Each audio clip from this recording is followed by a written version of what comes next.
আসসালামু আলাইকুম গাইস, কি করতে যাচ্ছি দেখে বুঝতে পারছেন হয়তো।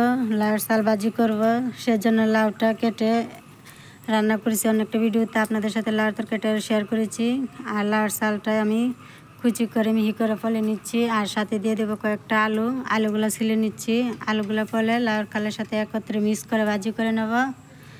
এদিকে আপনারা হয়তো লাউর শাল ফেলে দেন, কিন্তু লাউর শাল যে খাওয়া যায় হয়তো অনেকে জানেন না, আবার হয়তো অনেকে জানেন, আবার কেউ কেউ খান কেউ কেউ খান না। কিন্তু আমরা লাউর শাল যেটা নরম হয় সেটা খাওয়ার চেষ্টা করি অনেক সময়।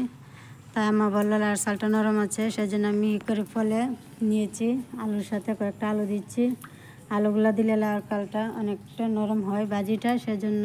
আর এদিকে আমি লাউর শালটা আলুটা একসাথে মিক্স করে ভালো করে ধুয়ে নিচ্ছি। 3-4 বার করে ধুয়ে নিচ্ছি, যেহেতু লাউর চালটা বাইরের অংশ, সেই জন্য ভালো করে কষলিয়ে ধুয়ে নিচ্ছি পরিষ্কার পানি দিয়ে।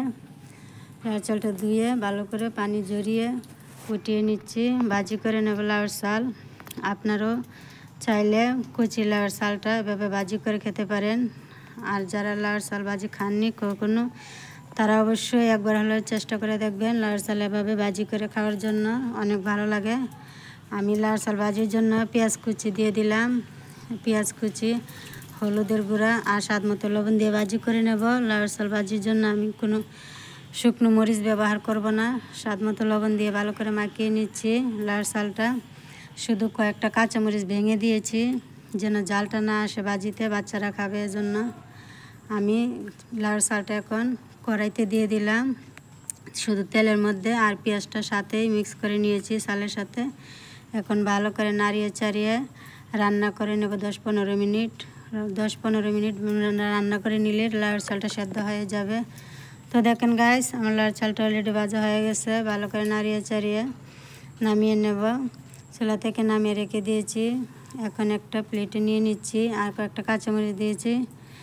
যারা জাল খেতে চায় কাঁচামরিচটা খাবে। আর এদিকে লাউর চালের ভাজিতে সেদ্ধ মরিচও আছে, কাঁচামরিচ কয়েকটা ভেঙে দিয়েছিলাম। তো লাউর চাল ভাজিটা যদি আপনাদের কাছে ভালো লাগে, অবশ্যই ফ্রেন্ডস ফ্যামিলির সাথে শেয়ার করবেন। সবাই ভালো